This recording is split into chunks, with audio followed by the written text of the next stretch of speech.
Hi, grade 9 and 10 students. It's me, Mr. Williams, and I'm here to help you enter your service hours into Managebac. In addition to the Duke of Edinburgh Award, which all of you are working on completing at least the bronze level of, all of your service hours need to be entered into Managebac. The reason for that is that there are certain requirements that the school and the Ministry of Education have around service hours that are separate from the Duke of Ed. You need 7 service hours in grade 9 to get high honors. You need 15 service hours completed in grade 10 to get high honors. And to graduate Ontario with a high school diploma, you need 40 hours of community service.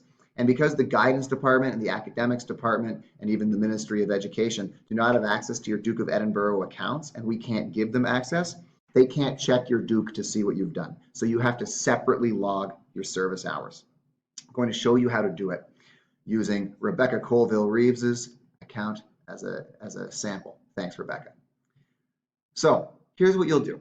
You'll log into Managebac and you'll go to SA, which is the tab we're in right now, and you can see that Rebecca has already made an entry for Sunnyview. She's in the process of completing that. By the way, that little yellow sign next to Sunnyview, that yellow icon there, means that she's waiting for her advisor to approve Sunnyview as an experience. And I'm sure her advisor will as soon as they have a moment, because that is a good example of service. Here's what you do. To add an activity, you find Add SA Activity. For me, it's down there at the bottom. Some of you, it might be in the top right-hand corner, but you have it somewhere. You're going to add SA Activity. Okay, then you're going to fill out these fields like this. Let's say the activity is volunteering at the Yonge Street Mission, which is a downtown mission to help people who are down and out, who are homeless, who otherwise need assistance with food and shelter. So you're going to help at the Yonge Street Mission. That's out of school, so we'll click out of school. You're going to estimate how many hours it's going to be. Maybe you're going to go there for 2 hours a week every Saturday for a month. So okay, that sounds good. So that's going to be 8 total hours that you're going to do. You'll choose your start date and your end date. So maybe you're going to start this Saturday and you're going to keep going 1, 2, 3, 4 till the 22nd. Okay, that's nice. Okay, you need a supervisor who's going to be able to sign off on this for you. So maybe it's your contact there at the mission. Maybe it's someone named Jane Smith. That sounds pretty good. Maybe Jane's title is Yonge Street Mission Director. Understanding these are fictional examples and I don't actually know who the director is there. You'll write her email address. Maybe that's her email address. yongestreetmission.o.ca. Seems reasonable. You don't need a contact number. No one's going to call your supervisor. And much of the time, your supervisor is going to be a teacher at the school, right, for your in-school activities. I need a brief description of what you're doing for the experience. This doesn't need to be a long paragraph. It would be something like this. I will I will assist people maybe at the Yonge Street Mission Food Bank and also help to dole out food at the community weekend meal. Okay, and that's a reasonable description. You'll choose one learning outcome that you hope to gain from this experience. Most of the time, it'll be something around taking initiative, learning a new skill and challenging yourself, collaborating with others, raising awareness for something, or persevering through difficulty. Sometimes you might also look at global value if you're doing something international, or ethics if you're doing something where you really learn about the difference between right and wrong. You're just going to choose one of these things, and I think challenge and new skills is a good choice often.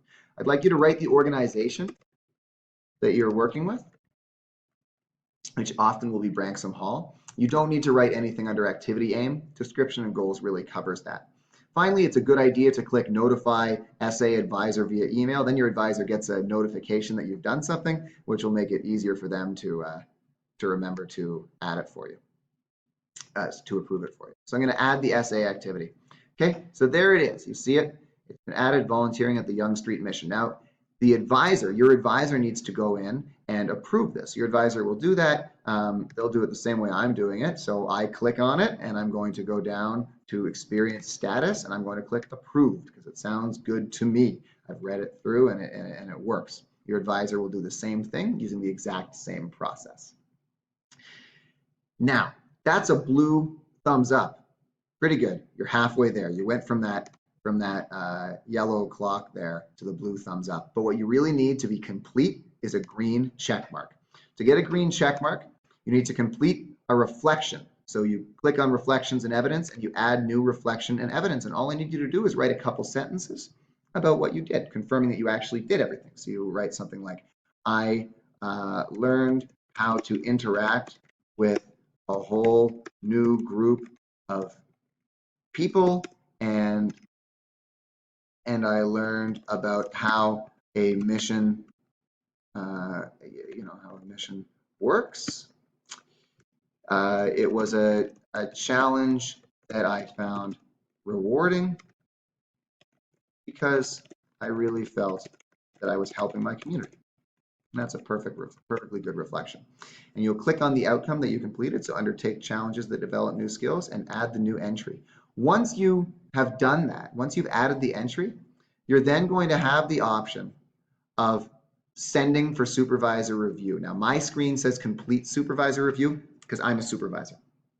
But your screen, your student, will say request supervisor review. So all you'll need to do is click on that, and an email will be sent to Jane Smith, who will receive it and read it over, and if everything looks good, they will click approve. And then what you will finally have is the green check mark that shows your experience has been completed. And that's that. And if Rebecca had done this, if this were hers and it was all complete, she'd have 8 hours, which is sufficient for high honors. Just right there, and it's all entered. And guidance will have this record so that they know that you qualify for high honors in grade 9, and they also know it goes toward your total 40 hours by the end of your time at Branksome Hall or any other school that you go to later. If you were to switch schools, they would have that record. Basically, Managebac gives you a permanent, reliable record in the way that the Duke of Edinburgh does not, right? If you enter something into Duke, it counts for Duke but nothing else. You need to enter it into both. Sometimes people ask, if I've entered something into Duke of Edinburgh Award, can I also enter it into Managebac? The answer absolutely is yes. It is not a problem to double dip. You are supposed to add things to both Duke and Managebac. That's how you do it right. Okay, if you have any questions about this as an advisor group or as an individual, please email me to let me know. And other than that, I hope things are clear. Please spend today's advisor session making sure that you've added your service experiences to Managebac. Okay? Thanks very much.